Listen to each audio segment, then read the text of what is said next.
Hello my dear friends, welcome A another video.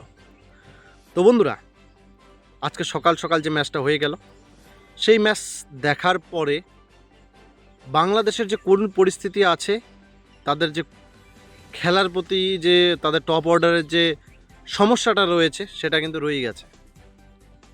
কারণ আজকের match মাত্র 140 রান করেছে, সেই রান ডিফেন্ড করতে পারে।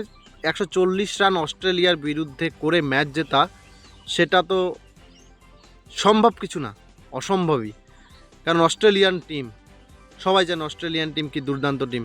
সেই টিমের সামনে যদি 140 রান করে দাও, শিয়ালের কাছে মুরগি আদি দেওয়ার মতোই পরিস্থিতি হয়, তাই না? কারণ 140 রান অস্ট্রেলিয়ান টিম অনায়াসে 15-16 রান ওভার গেতে গেতে না গেতে ম্যাচ জিতে যাবে। আর হয়েছেও তেমন একটা, যদিও ম্যাচ শেষ অবধি হয়নি, কারণ বৃষ্টি এসেছে। ডিএলএসের মাধ্যমে 28 রানে জিতে গিয়েছে। কিন্তু তারা যে 11 ওভার 2 বলের মধ্যেই 100 রান করেছে অস্ট্রেলিয়ান টিম, রান চেস করতে নেমে 2 উইকেটে, তাতেই তো বোঝা যাচ্ছে যে হয়তো 16 থেকে 17 ওভারের বেশি ম্যাচটা যেত না, এমনকি তার আগেই শেষ হয়ে যেত। তাহলে বাংলাদেশ টিম কি তাহলে সেমিফাইনাল থেকে বাই বাই? কারণ গতকালকে ইন্ডিয়া জিতেছিল আফগানিস্তানকে হারিয়ে, বর্তমানে অস্ট্রেলিয়া জিতে গেল, তারা দুইজনে টেবিলের প্রথম এবং দ্বিতীয় স্থানে রয়েছে। এখন আফগানিস্তান এবং বাংলাদেশ টেবিলের তৃতীয় চতুর্থ স্থানে। বাংলাদেশ টিমের পরবর্তী খেলা আছে ইন্ডিয়া এবং আফগানিস্তানের সাথে। ইন্ডিয়ার সাথেও তো জেতার চান্স খুবই কম রয়েছে বাংলাদেশের, কারণ এখনও পর্যন্ত সে তেমন টি-20তে যেতেই নাই। তাহলে কিভাবে আর সেটা স্বপ্ন দেখে বাংলাদেশ দল, তাই না? একবারও এখনও টি-20তে ইন্ডিয়াকে হারাইতে পারে নাই, এবারও হয়তো পারবে না, এবং বাংলাদেশ সেই ম্যাচও হারবে। সেখানে ইন্ডিয়ার 4 পয়েন্ট হয়ে যাবে। অস্ট্রেলিয়ার সামনে কে কে আছে এখন? আফগানিস্তান, ইন্ডিয়া। আফগানিস্তানকে তো অস্ট্রেলিয়া হারাই দিবে, 4 পয়েন্ট। তখন বাংলাদেশের একটা ম্যাচ আফগানিস্তান এক এক করে ওরা 2 পয়েন্ট নিয়ে যদিও জিততে পারে, আর নয়তোবা দেখা গেল ইন্ডিয়া এবং অস্ট্রেলিয়া, বাস ইন্ডিয়ার সামনে আর কে আছে?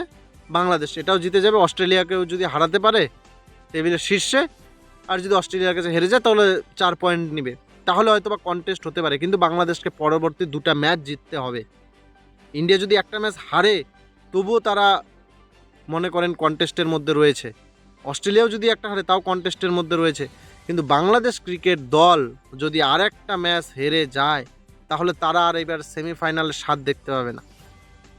তাদের ফ্যানদের আর মানে সেমিফাইনাল মানে তাদের টাইগাররা সেমিফাইনাল খেলবে এই আশার পূরণ হবে না, অসম্ভব হয়ে পড়বে না। আর সামনের ম্যাচটা আছে ইন্ডিয়ার বিরুদ্ধে, তাহলে কিভাবে সম্ভব হয়?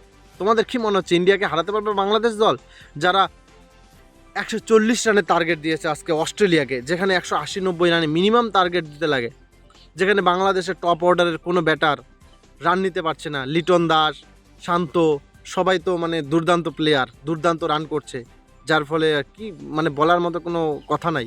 যেখানে ইন্ডিয়ান টিমের বিরাট কোহলির রান হচ্ছিল না, সে রান করে দিয়েছে গতকালকের ম্যাচে। সূর্যকুমার যাদব দুর্দান্ত পরপর 2টা ইনিংস খেললো, প্রথমে ভালো হয়নি, তারপরে 2টা ইনিংস সূর্যকুমারের দুর্দান্ত ইনিংস।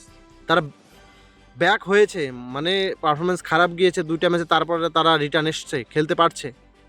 সেখানে বাংলাদেশ দল কি করছে? টপ অর্ডারের তাদের ভিত একদম শক্ত নাই, তাদের জেতার চান্স সামনের ইন্ডিয়ার বিরুদ্ধে একদম 99%ই নাই।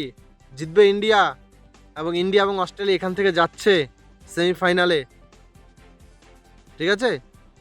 সেমিফাইনালে এখান থেকে ইন্ডিয়া অস্ট্রেলিয়া যাবে, ব্যাস।